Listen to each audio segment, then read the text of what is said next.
รรค์สบายดีวันนี้พบกับพวกเราบูธธนาคารพงสวรรค์ที่งานบุญทรงเฮือทาวัดจันทร์งานเริ่มตั้งแต่วันที่ 2 ถึงวันที่ 8 ตุลา2025นี้เด้อ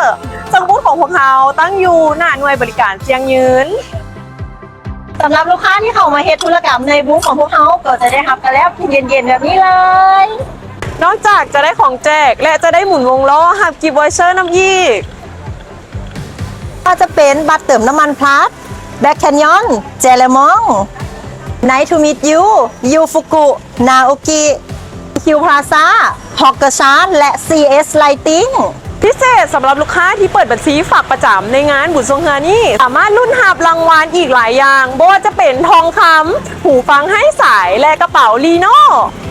อย่าลืมมาพบกับพวกเราเด้อพงสวรรค์ขอขอบใจ